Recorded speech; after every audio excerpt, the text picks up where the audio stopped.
This is the Paracave Podcast, proudly brought to you by major sponsor Jack's Pale Ale, exclusively available at Parramatta Leagues Club, Shannon Cooney from Glenmore Park Realty, Bo Cook from Loan Market, BTZD, the official apparel partner of the Paracave Podcast, and the Parramatta Times, the official media partner of the Paracave Podcast.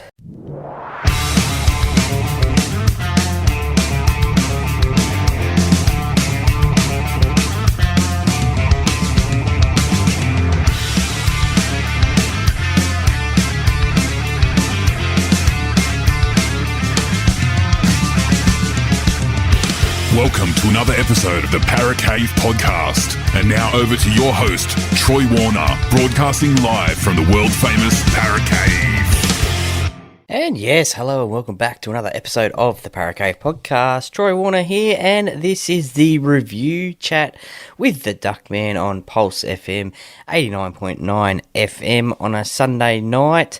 And this is the review of the NRL Finals Week 1 that we've just had, and gee, did we have some cracking games or what? The Sharks and the Roosters, 1 point victory to the Roosters, also the Newcastle Knights and the Raiders playing out a 28-all draw and then going into extra time, and the Newcastle Knights getting away with that victory and moving on to Week 2 of the Finals. But yeah, what a cracking weekend. The Premiership favourites, the Brisbane Broncos and the Penrith Panthers, they won their games pretty convincingly and have marched forward to the preliminary finals in a couple of weeks' time. So those results were probably expected, but they did it pretty comprehensively. And the other two games, the elimination finals, well, they were cracking games themselves. But anyway, this is the chat with the Duckman on Pulse FM on a Sunday night, the replay chat. So I hope you enjoy this one, and it's over to you, Duckman. Welcome back to the Weekend Sports Wrap. You are here with the Duckman, and we've got special guest Troy Warner on from the Paracave Podcast. Troy, how are you going? Oh, look, going fantastic at the moment. There's a lot of stress not involved when your team isn't playing in finals, but what a weekend of finals football. Some great clashes and some there's a couple of teams there, the Penrith Panthers and the Brisbane Broncos, who have really stamped their authority on this final series. Yeah, absolutely. I have to say there's some very, very good quality football being played right at the moment. And now we're seeing the good sides step it up a level. So it really are skimming the cream off the top of the milk now to get the best of the best. So they're standing up when they need to be counted. And, we'll kick off back. We'll go to the NRLW first, and then we'll go back to Friday night. So the NRLW scores this weekend. Games, Sharks took on the Dragons back on Friday night when that happened? Thursday Friday? night. That one was a standalone game between the Sharks and the Dragons. The Sharks got the win there, 16 points to 8. Yeah, so where was the game at for it to be standalone on Thursday night? PointsBet Stadium at Shark Park, what the traditionalists call it. Yeah, there you go. So I like it that these games get played on their own as well, standalone games. I just hope they get a decent crowd, right? So I don't think that women's rugby league should play second fiddle to the NRL at all, but if they're going to have their own standalone games, it costs a lot of money to run that if you don't get good crowds and people spending revenue at the ground. So we just need to be careful when they do that. Did you catch any of that game at all, but Troy? No, I was at work at the time, but I haven't caught any highlights of that game. I've watched a little bit of NRLW, I should say, this weekend, just the Cowboys and the Raiders and the Titans and the Eels game today, both those games today. But there has been certainly a few close results in the NRLW this weekend. The Broncos got a win, a much-needed win to stay in the top 4 against the West Tigers, 22 points to 18. And the Knights got up over the Roosters, 20 points to 4. So they're really stamping their authority on this competition, obviously after winning the premiership last season. And the Roosters, they're one of the high-flying teams in the competition as well. Yeah, that's right. So it's funny that the Broncos with that win against West Tigers, even though West Tigers are new and they haven't done so well, the Broncos really look like early in the year that they might miss out on the finals potentially altogether. They are very flat. It took a while to get going. Now they've got going again. They've got like Ali Brigginshaw and some of the other Australian players in the side. They are a strong team. They're going to be very good if they can hit their straps, and I think they really are now. And the Knights, that is a big psychological edge they'll take over the Roosters now, who've probably got the best side on paper in the competition. So those three there, Knights, Broncos and Roosters, they're going to be the top four sides. I think you've got the Raiders in there as well with the big win today, 34 points to 12 against the Cowboys. That looks very good for them heading into the finals. And the Titans got a win against the Eels. They're 34 to 12 as well. So it's good day out for both of those sides. So you'll be pretty happy if you go and see double-headed women's games like that, where they're quite entertaining, and they were good games to watch today too. Yeah, definitely. Ironically, both scores were the same. The Raiders got over the Cowboys 34 points to 12, and the Titans got over the Eels 34 points to 12. So you don't really see that too often in games of rugby league, and both those games are played at Seabus Super Stadium up on the Gold Coast. So look, the Raiders, they're playing for a top 4 position, so I think they play the Gold Coast next weekend in the NRLW, probably for a place in the top 4. So look, that'll be close. The Broncos, they're on the same points as the Raiders as well, so there's going to be a couple of interesting games next weekend, with the Raiders taking on the Titans and the Broncos playing the Dragons as well next weekend. But look, from what I saw of the NRLW, the Cowboys and the Raiders game, the Raiders, they really sort of stamped their authority in that game.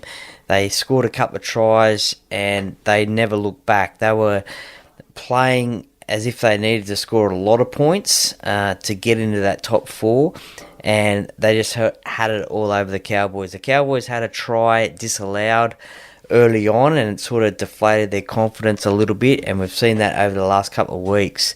In the second game up at Seabus, the Titans got over the Eels 34 points to 12. The Eels scored the first try in that game, and then the Gold Coast, they just really took over and scored the second, third, and just really 7 tries to 2 in that game. So the Gold Coast, they could be a little bit of a smoky team in this competition for the NRLW. Yeah, there you go. So I do think they have got a really good chance of winning the competition. So because no one's expecting them to win it. So that's one thing they've got going for them. Like I said, they're smoky. They're a bit of an outsider there. No one really anticipates that there's going to be any issues or anything like that. And I think they're just going to get blown off. So the good sides, Knights, Bronco and Roosters, as we said, they're going to be expected. Yep. Probably 2 of those 3 will probably make the grand final. So interested to see how that all goes. We'll kick on anyway to the NRL men's games here. So semi-finals back on Friday night. So we said this one would be close. Didn't anticipate it going like this, to be honest with you. Broncos 26-0 against the Storm. I did say if the Storm, I honestly thought if the Storm had been able to beat Brisbane there, I actually like their chance of maybe being able to win the comp, because they've got themselves on the right side of the draw. Now they haven't. The Storm looked shell-shocked. They lost Xavier Coates with a leg injury. They lost Ryan Pappenhausen, the most unlucky guy in rugby league at the moment, with another double compound leg fracture, so ankle fracture. He has had it fixed, but I've said at the start of the show, I reckon he's going to be out for a minimum 13 weeks, probably before he's walking on his own without any drama.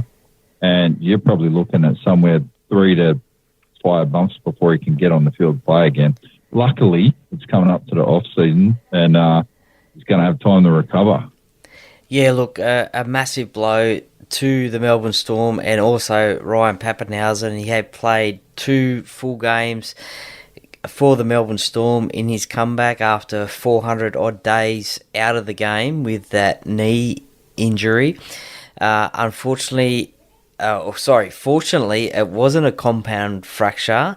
So that's a little bit of good news for Ryan Pappenhausen and the Storm. But yeah, he'll be out of action for about 3 months. Fortunately, he may be back for the preseason and round 1 next year. But our thoughts go out to Ryan Pappenhausen after being out of the game for so long and then suffering that major injury in this game against the Brisbane Broncos in finals week 1. And the whole rugby league community they obviously they couldn't believe what was happening on Friday night and to a player like Ryan Pappenhausen. So hopefully he can recover. He's in high spirits at the moment. I think he did an Instagram post saying, I'll be back. I'm in high spirits. I'll be back. So that was a good sign. So we wish him all the best in his recovery. But the Brisbane Broncos, they march on to a preliminary final up at Suncorp Stadium in a couple of weeks' time. They broke the hoodoo of the Melbourne Storm beating the Brisbane Broncos in, I think, 14 previous attempts, and it was basically sort of the Adam Reynolds show. He was back after having a few weeks off. He steered the ship around. He did a great dropout. It was about a 50-metre dropout, but it found touch. It was a turning point of the game. And look, Reece Walsh, again, he scored a try. He was their X factor in this game. And it was a 50-odd thousand crowd there at Suncorp Stadium. So the Broncos, they are looking like they could be one of the teams that can challenge the Penrith Panthers. Yeah, so I genuinely think they have got a serious chance of being able to challenge the Panthers. Pretty sure they beat the Panthers too, 13-12, the second time they played them this year. So the Broncos will be pretty confident with that. Penrith, I think they're really clicked into gear now, but if Brisbane can keep all their best players on the field, well, Penrith are going to have a few problems because I'm not sure what's going to... Jerome Luai will come back, but I'll tell you right now, he won't be 100% right. So he's going to take quite a long while to recover from his dislocated shoulder. Good news about Pappenhausen that he didn't have a compound fracture. I thought he did. I did hear that he had like some sort of titanium rod put in his leg and 6 screws put in to whack it all together today. So that's not great, but it will help aid his recovery. So the good news is he's fully recovered from his knee injury. He's going to have more time to get that right as well. Bad news is he's not going to be able to be running for a while. So I reckon he's probably 5 months off before he can do any of that because he's going to have to recover from this actual injury now himself. Yeah. So like I said, the good thing is it's happened at the right time of the year if that's going to happen because he's just gone for the finals now. There's no doubt about it at all. And he can recover properly. Next game, Panthers, they really clicked into gear the other night against the Warriors. They looked ice hot. So they were that good. Like, they're ice cold. They burned the fail. Just everything they did worked out right. Sean Johnson not being there for the Warriors was a hurdle, but Penrith looked like they surprised me. They looked scary good the other night without Jerome Luai. And even Isaac Togo, they had Tyrone Peachy in the centres, and wow, they looked very, very good. They looked another level above the Warriors again the other night, and that result reflects that as well.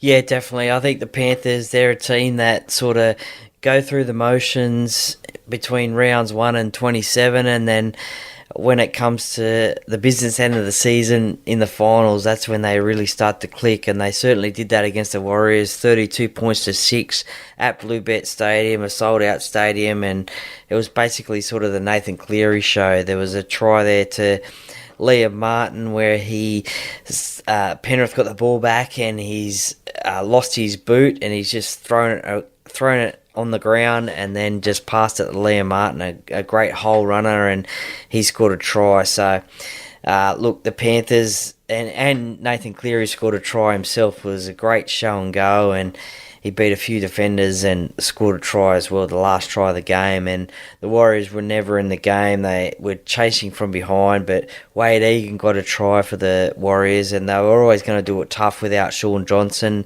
their player of the year, and certainly right up there for Dally M Player of the Year. It was 20-0 at half time, and they really struggled to come back from that. So the Panthers, they march on to another preliminary final, their fourth in 4 years, and the Warriors, they will go back to New Zealand now, and they will play the Newcastle Knights in a home semi-final, which will be a big task for the Newcastle Knights to beat the Warriors over there in New Zealand.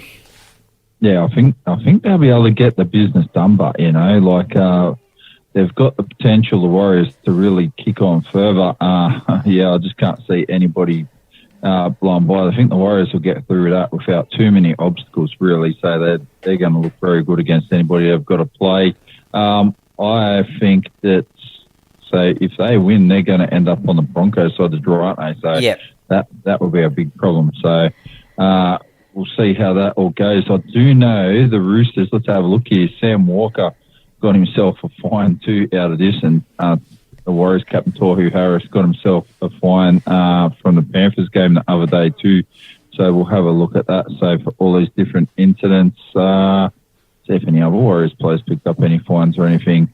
I do know one thing. I think it'd be good for Andrew Webster. So if this has happened, better off to get it over. It wouldn't have been good if they had have gone to Auckland and lost like that. That would have been different mentally for them. So by doing it on the road, it's probably not going to have as bad an impact on them as perhaps losing like that at home might have done.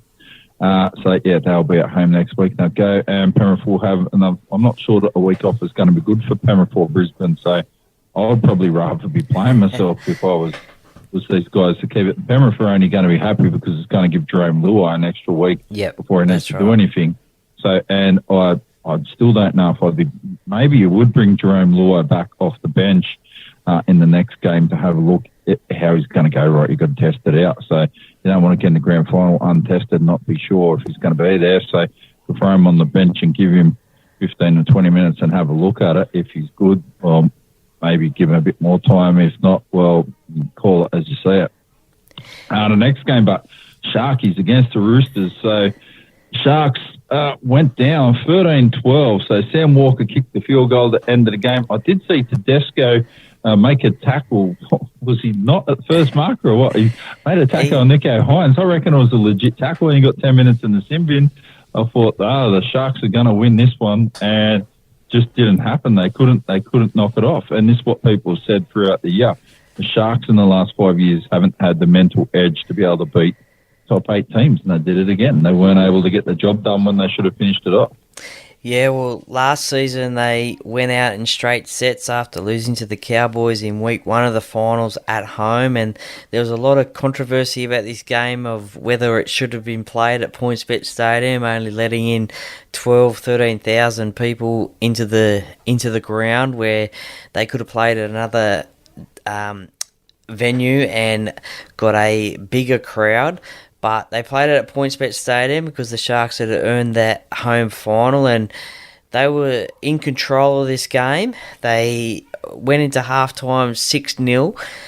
Everything was going good, and then, as you said, James Tedesco got sin bin in the 51st minute. He was that first marker, but he never got to his feet, and he's just made a tackle, and it was an obvious sin bin. He had to go for 10 minutes.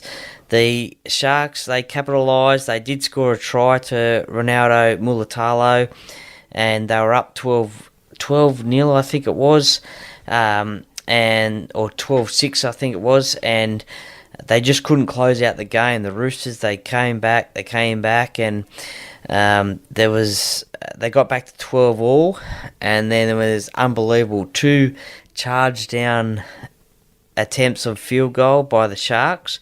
One by James Tedesco after he came back on the field, and then one by Luke Keary, which inspired the team, and they got down the end of the Sharks line, and Sam Walker's popped the field goal over. He went, as you said, he went on report for a high tackle, which he also copped a little bit of a bump on his knee as well, which he had an injury earlier on in the year, but he only got a fine out of that, which is probably deserved because there wasn't really much in it.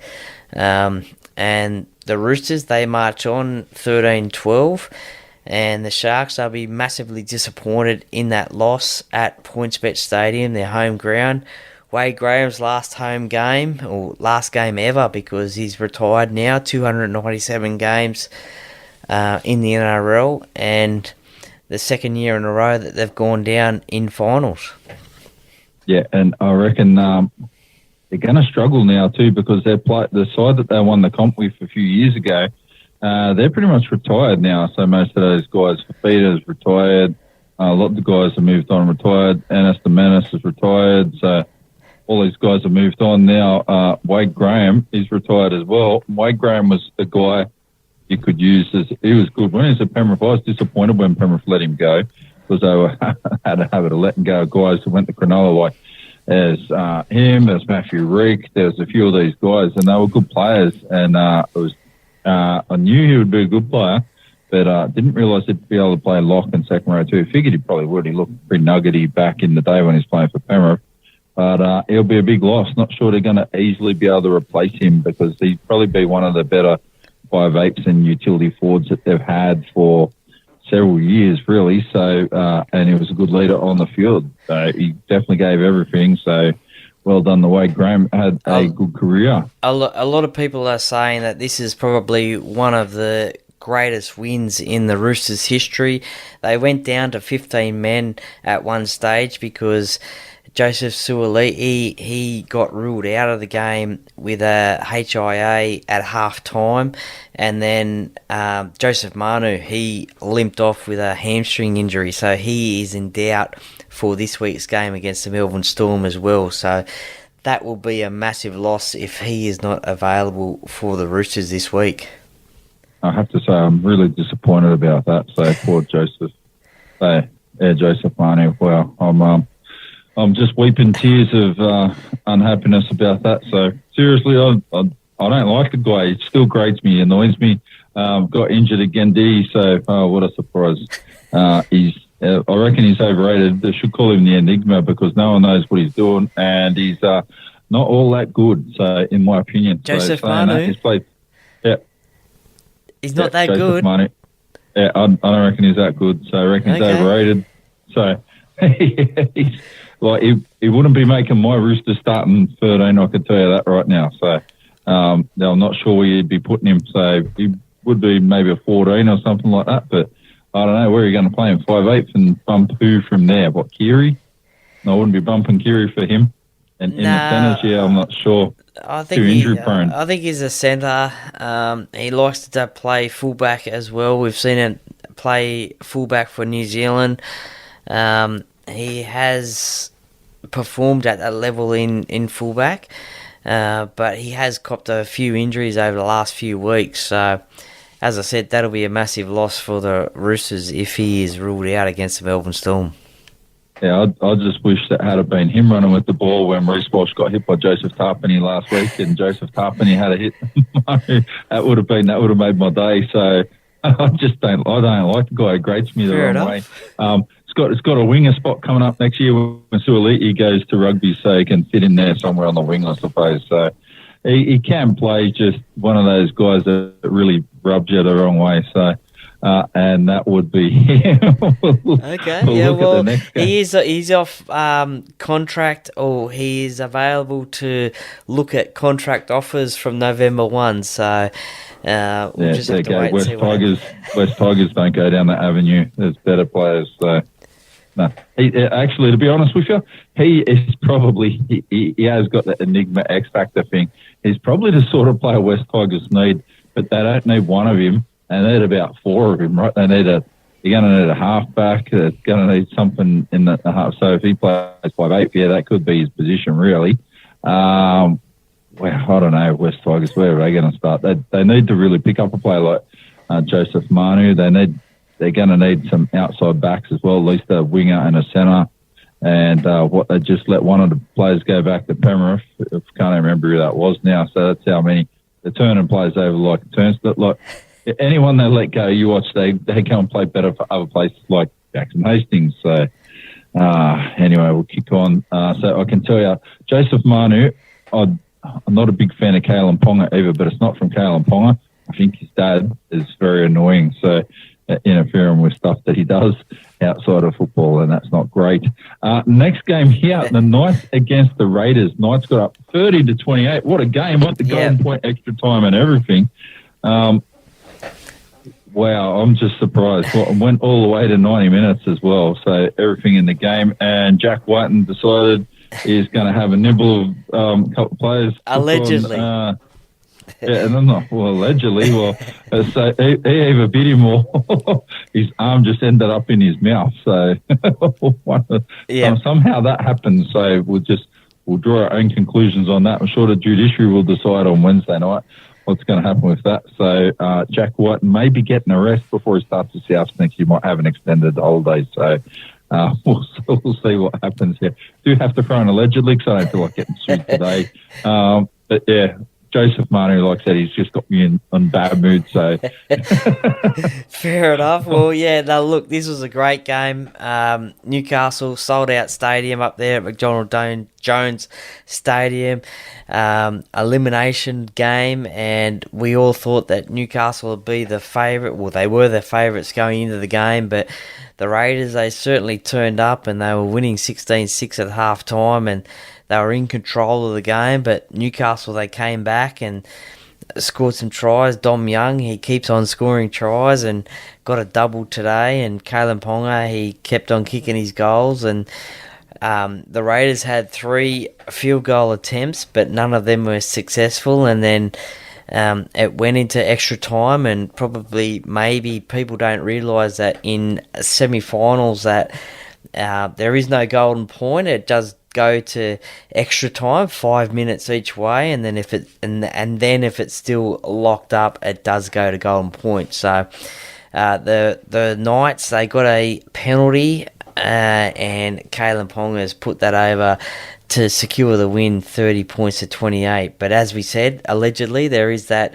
biting allegation from Tyson Gamble that Jack Whiten bit him, so we'll just have to wait and see what happened there. So it was very surprising that there was allegedly marks on Tyson Gamble's arms, and Jack Whiten stayed on the field, because we have seen in the NRLW this year a biting allegation, and that player was sent off. And also a couple of years ago, I think it was last year or the year before, Kevin Proctor, a biting allegation on Sean Johnson, and he got sent off. So, but Jack Whiten, he stayed on the field, and obviously it was probably a bit concerning. Well, not concerning, but worrying sort of thing. And people were thinking, why is he staying on the field when other players have been sent off for that? So we'll just have to wait and see what happens, as you said, at the judiciary in a few days' time, and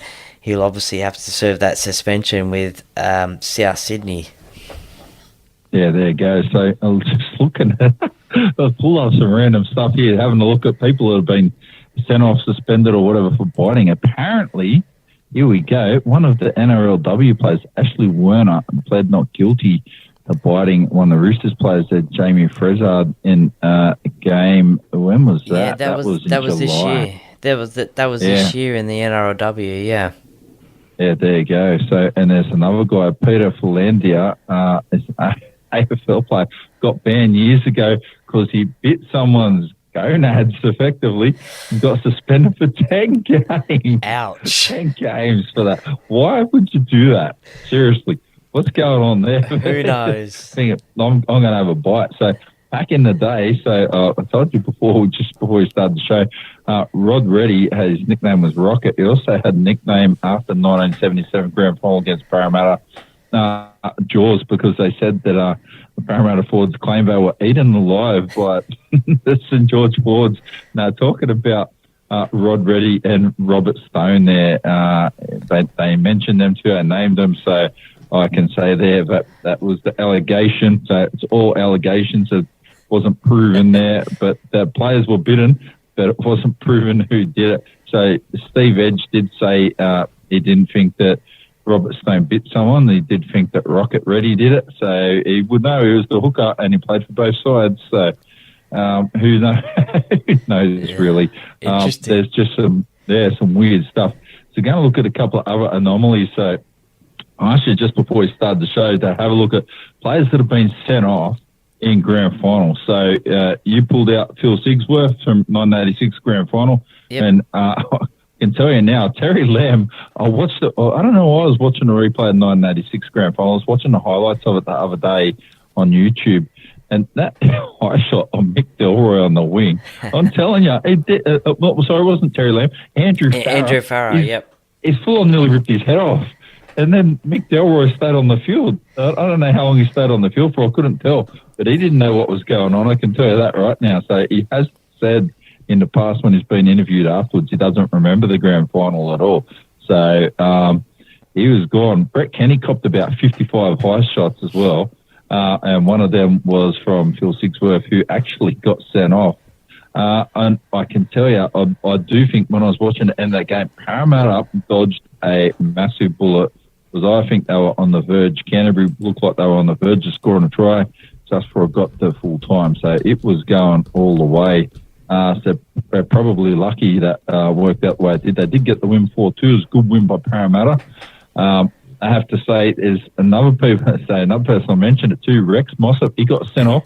So what is it with St George and people that don't want biting people? So biting, fighting and all that sort of stuff. Rex Mossop played for Manly in 1957 and 59 grand finals. He lost against St George, and he got sent off for punching on with Harry Barth, who was the captain coach of St George at the time.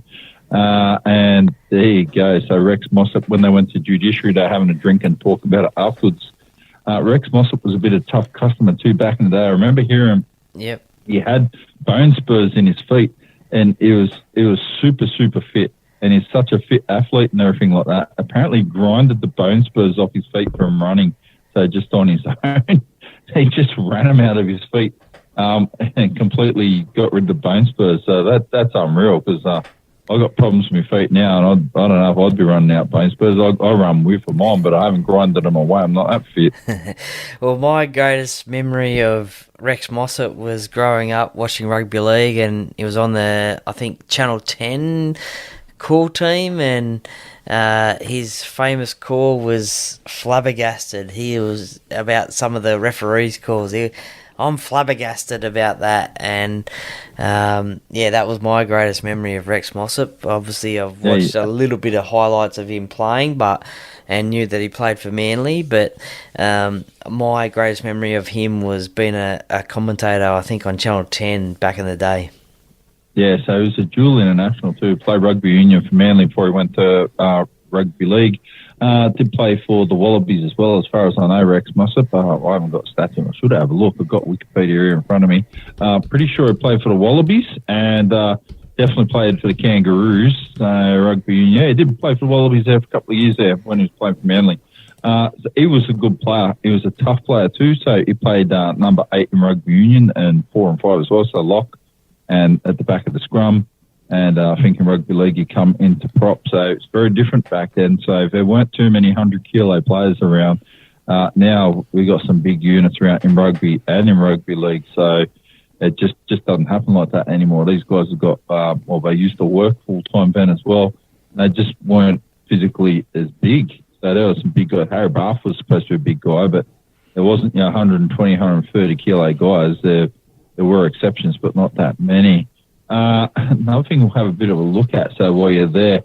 So let's have a look at other players. Can you find anyone that's been suspended in finals games or other players that have bitten players at all? Have a look. I remember back in the early 2010s, I think there was an allegation of Brad Moran, who played for the Canterbury Bulldogs, on Tamana Tahu in a game. And I think he got sin-binned and maybe suspended for biting. That's one that comes to mind. Yeah, so I'm thinking Danny Williams. I reckon Danny Williams had a crack himself. So I'm nearly put money on that one. So I remember him doing something, but I can't remember what it was. So other than what he did to Mark who was O'Neill. it? Mark Mark O'Neill. O'Neill, Tigers versus Melbourne Storm at Leichhardt Oval. King hit Danny Williams. King hit Mark O'Neill and knocked him out. And I think he served about 12 to 18 weeks for that hit. Yeah, there's a big crack of players here. The big list. They're saying no NRL players have been sent off. Well, I see a big list of players here that look like they've been sent off. So since 1998, Hopewadi's in there. What a surprise. So I don't know if it's a send-off or suspension. So let's try to pick one out of here. We'll see. Yeah, Matthew Ridge, what did you get done for tripping? I don't remember him getting sent off in that game, to be honest with you. So we'll have to have a look at this. I want to see this game. So, well, the most recent send-off in the game was just last week. Sebastian Chris against the Cronulla Sharks for a dangerous throw. He copped 5 weeks for that one. What else have we got here? I remember Gordon Tallis got sent off in the State of Origin for telling Bill Harrigan he's a good bloke. So he didn't exactly say that, but yeah, he didn't say that at all, actually. So, but yeah, you have to check that one out yourself. You can find video footage of it. And Bill Harrigan let Gordon Tallis know, you're not a nice guy. See you later, buddy. So go and have a shower. So, I remember that game. He was just like, just off. Just go. Yeah. Just go. Yeah. I think they're best of friends now. Like, they still talk to each other now. So, yeah, there you go. So we're going to have a look at next week when we have a chat on Sunday night. What we want to have a look at is some of the commentators that have been in rugby league. Had some exceptional commentators like Graham Hughes, Rex Mossop, as we said. Let's try to think who else there was. Ray Warren. Smith. Yeah, Ray Warren. All sorts of Ray Hadley, who is good. I don't know if Ray Hadley was good on radio, but not so good when he was on TV. I don't know why that was. So, but I definitely think he was better on radio, particularly at 2UE, than what he was when he was on TV. I'm not sure. So, trying to think who else. Warren Boland, he was a good commentator back in the day. Yeah, Darryl ABC. Eastlake, he was huge. State of Origin, he was very popular during those times. Yeah. Yeah, big Darryl. That's why I get compared to Darryl Eastlake when I'm commentating and someone runs away to get a try, or he goes and gets all excited all of a sudden. So like that, it gets you pumped up for the games there. So, yeah, it's very good indeed. So how the game's going to drop next week? So I can't see who's supposed to play who. So what the Roosters are going to play against the Warriors. Roosters play Melbourne, down in Melbourne, and the Newcastle Knights play the Warriors. So I reckon the Knights are going to have a tough day next week against the Warriors for sure. So I think this game will really take it out of them. In fact, they've had to grind it out. That's going to make it very, very tough going for them next week. Yeah, definitely. So the Storm will take on the Roosters next Friday night at Amy Park, so a home game to them. So no doubt we'll be on air just before that game kicks off, and the Warriors take on the Knights on Saturday at 4:05 p.m. Australian time at Go Media Stadium in Auckland. So that'll be another great clash there. Yeah, it will be a great clash indeed. So we'll see how that all goes. Hopefully, I think the Warriors can get the win there and really move on. So looking now, so we've got the Storm. Do you reckon the Storm are going to be able to get the job done against the Roosters next week? It's going to be a difficult one because the Storm, they don't tend to lose 2 games in a row too often. A bit of a tongue twister there, but the Roosters, I think that was a tough game that they played against the Sharks last night, and they've had to play finals football every week for the last 5-6 weeks. So the Storm, they'll be disappointed about their loss against the Broncos, and they're back at home this week. They won't want to replicate that game, so they'll be up for this game. And they've lost a couple of players, obviously Ryan Pappenhausen, who we spoke about, and they've also, I think, Xavier Coates as well. He suffered an ankle injury as well, so he is in doubt. He won't be playing, I don't think, for this game as well. So they've got a couple of injuries. The Roosters, as we said, your favourite player, Joseph Manu, he may be in doubt for this clash. I've already pegged him out for the season. I reckon he's gone, so he's done. Maybe, and it'll be probably touch and go for Joseph Suaalii as well. He'll have to go through the concussion protocols to take his place on Friday night. But look, this is going to be an interesting one. Two arch rivals, the Storm and the Roosters. They obviously played in the grand final in 2018 against each other. So I just have at this early stage, I think the Storm will get the win against the Roosters. Yeah, there you go. So we'll see how that goes. I do think the Storm will beat the Roosters. So, and I think the Storm are going to have troubles going on after that. Losing Pappenhausen, I just think they're going to. They just look like they're going to cop another injury. They're not having a good run at the moment. And Craig Bellamy, I've never seen his head as red as it was yesterday. It looked like a beetroot. I'm telling you, I thought his head was going to explode. They went to him up in the box. There was one point in the box there that he was just going off, and it's going off on social media as well with all some different memes and stuff. It's quite funny. Yeah, absolutely. So, what do you got this week in Parakeet Podcast coming up, Troy? So I'll have a replay of this chat tomorrow, and then hoping to do a few more interviews this week for the Parakeet Podcast, and I'll have a tipping podcast come out of the two semi-finals coming up, and also later on in the week on Thursday I'll have a chat or release a chat with David Boyle, former South Sydney hardman back in the 80s and early 90s, coming out as well. Yeah, there you go. So that will be very good there. Thanks for joining us tonight, Troy. Really appreciated your time. It's good having a look at all these things and the biting. So, Kurt, I can tell you now, courtesy of Jack White and Evo tonight, the 1977 theme for most of my music. So take out the end of the show. I'm going to play a couple just for Jack White in here. So, and included in this list, I'll go through them now. Going to have Def Leppard, Love By, Queen, Another One Bites the Dust, and Pat Benatar, Hit Me With Your Best Shot. So there you go. That'll give great songs to finish off. Yeah, absolutely. So I'm sure that everyone that's listening tonight will love that. Thanks for joining us tonight, and I will catch you again on Friday night. Not a problem, Duckman. Thank you very much for having me, and catch you on Friday night. Absolutely, Troy. I'll see you then. Thanks, mate.